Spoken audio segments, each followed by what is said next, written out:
Good morning, Asma Yunus with you now. We've got lots to come on the show today. Just before 8, we're going to be speaking to St Anne's Turton, who have been awarded a Church for a Different World Digital Award. I went to the award ceremony a couple of weeks ago. Really excited to speak to them so you can hear all about what they've done. But first, when journalist John Paul Flintoff suffered a mental breakdown that left him hospitalised, he found an unexpected healing by visiting empty churches. He's now leading an online pilgrimage and encouraging us all to doodle on Google Street View. Sound a bit strange? I have to say I was a bit confused when I first heard of the online pilgrimage, and also doodling on Street View seemed very, very bizarre thing to do. But the more I've read and the more I've heard, the more interested I am. Now, John Paul joins me this morning. Good morning, John Paul. Good morning. Lovely to be here. Thank you so much. Thank you for joining me. Now, I'm just completely fascinated by all aspects of your story, if I'm honest, John Paul. And I've read your Psalms, your book. But what do you mean by doodle on Google Street View for people who don't know or who haven't seen it? I can see how that must seem quite baffling. Some people maybe don't even know what Street View is. So Google's got this map thing that people use to drive around, and if you click on a certain place, it usually lets you see the place because they've driven around everywhere with these cars. So you can click along the road and look at the road from different places. And during lockdown, I was, as you mentioned, I got into the habit of going into churches and sitting there quietly. I really missed that. And so I was missing two things. One was the sort of pictures in the windows, which I love. And the other one was moving around and going out and about. So I decided to go on a pilgrimage using Street View. So I got Street View outside my house. And over the course of a month, I clicked all the way down the road from North London to Canterbury Cathedral. So I was doing a pilgrimage. It didn't take me all day. It was only certain like 40 minutes a day for a month. And people joined me on Zoom. So together we were looking at Street View and walking down, as it were, clicking down the road all the way to Canterbury, and having a good time being together, talking to each other, instead of doing that thing on Zoom where you're just staring at each other. We're all just actually looking at the world around us, this artificial world. And every so often I'd stop and I'd press the buttons that capture a screenshot of this artificial world out there. And on the screenshot, I'd use this online thing that people can use collaboratively, and we'd all draw all over that place as if we'd been there.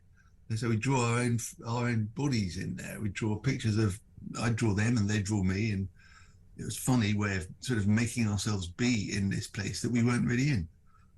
And then I decided to combine that with the church windows things, and I started drawing biblical scenes all over the place. So the first one I did, I think, was Abraham sacrificing Isaac outside the dry cleaners at the bottom of the road. I just thought it kind of made me laugh, but it also sort of filled a certain kind of satisfying place that I was missing from going into churches. It's so interesting because, you know, as you go through Street View and you go down these roads, you're doing it, like you said, almost artificially or not in the real world, but it kind of is still the real world, isn't it?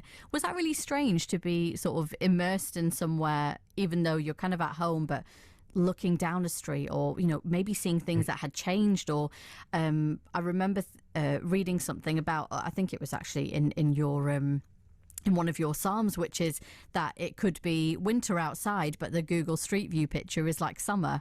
That's right. So was that really strange to kind of go on this journey with other people as well, down familiar but also unfamiliar roads? Yeah, totally. Really weird. And also because I was doing it with people all over the place, some of them didn't have any familiarity. So I had to do this kind of double thing where I was thinking, this is so familiar to me. Why would I tell anyone about this place?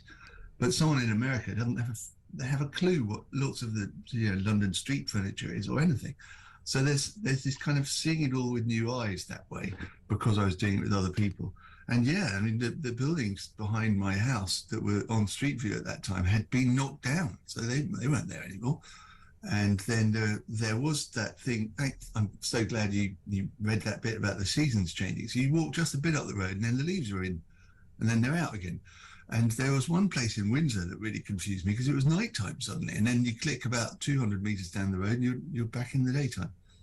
Very odd. Also, you can only go down the middle of the roads because the Google vans only drove. So you walk yourself right through loads of oncoming vehicles, completely harmless. It is so strange, isn't it? Because you never really get that perspective if you were out doing it in a real life scenario. It's so interesting, and especially the way that you've done the doodles on top and putting your own kind of imagination into it, and sharing story. Actually, it's not imagination; it's sharing stories and memories. Really, I suppose. Yeah, I tried to choose places that are really meaningful to me. So you mentioned my book. The Psalms for the City was also done during lockdown. So it was about finding places where I can express or feel a certain real feeling. And that's one of the things that came out of the breakdown, is just being able to be honest and straight was something that I found in the Psalms, because I wasn't brought up religious. So I was sitting in these churches and reading leaflets and reading bits of the Bible. And I like the Psalms because in the Psalms, King David just sort of pours it all out, whatever he's feeling, the ecstasy and the agony, the gnashing of teeth and the praising the Lord. And I just thought that was great. So I wanted to write something a bit like that and illustrate my own. So I'm not saying these are the Psalms, they're my Psalms, but I think anyone could write a Psalm. And you may have noticed there's a page at the back of the book for anyone to write a Psalm. Yes, I did notice. I really enjoyed the whole collection, to be honest, John Paul. I have to say, I do recommend people pick it up, Psalms for the City. And like you said, they are your Psalms, but they're so relatable in so many ways, which is what I loved. And I really loved all the doodles that are in between, the illustrations. I think they are excellent. And, I was reading through it, but the one thing that struck me the most, and I suppose maybe the most emotional, was your introduction. When you talk about visiting churches, when you talk about the people you came across, and that experience of discovering faith. Yeah, I had. Sorry, I was just going to say, was that something because of the people almost, or did you kind of have a feeling when you were in those empty churches? It was a really interesting mixture of, because I feel it's quite important that I was kind of left alone, but I wasn't entirely left alone. That seems to me quite important. I would go into this church, which happened to be next to my therapist, and it was really, really beautiful. It was decorated by the Pre-Raphaelites. So it was very easy to sit there. And the main reason I went in, I didn't have to buy a coffee, which I would have to do if I went into a cafe. So I just went into a church because it was free. So thank goodness the churches were open. And there was a priest, Father Grant, his name was, and he was he just listened. He was very friendly. He didn't in any way say, "Oh, you must read this Bible," or anything. But he was a priest. And he said something that in other times in my life, I might have, even when I was a surly teenager, have sneered at. He said he would pray for me. And at the time, I really needed to hear someone say something like that. I didn't know what it meant. I didn't know how it was going to help, but I thought it was really nice. And so that was one thing. And then I also sat in the church and watched people kneeling in front of this thing with candles. I thought, I don't know what they're doing, but it looks like I'm going to try. So I did that as well. And it was just a nice place to think and do things. And I thought, am I praying? Am I just like doing it wrong? Does that matter? So I think all of those ways of allowing myself to be in a church. I mean, let's be honest, being religious is really quite controversial, or it's looked down on, or people laugh at you. And so talking about this stuff is very unfamiliar to me, but it really helps. So I want to share it because, to be perfectly frank, a lot of people in psychiatric hospital came in because they tried to end it all. And I do not want that to happen to any more people than possible. So if I can come in and say, listen, you don't have to go to church, you don't have to do anything my way, but there is hope and you've got a chance, then that's worth saying. It's so interesting to hear your story and your experience of that, and great that you've got this message of hope, because again, you mentioned that in your introduction actually about this is about humanity. It's not necessarily about one religion or any particular religion. It is just about that kind of human connection. And I loved what you just said then as well about thinking, am I doing this wrong? But actually, does it matter if you're doing it the way you think is the best way to do it? Now you've got your next online pilgrimage is this Thursday, and you're inviting us all to walk together virtually. Yes, it would be brilliant. I'm doing it so that it's on YouTube, so you don't have to do anything. You can just watch, and it would be wonderful if you did. The easiest way is just look me up, and I've put it on my homepage. So if you look up my very unusual name, John Paul Flintoff, you'll find a way to get all the details. But essentially, it's on my YouTube channel, 7 p.m. on Thursday.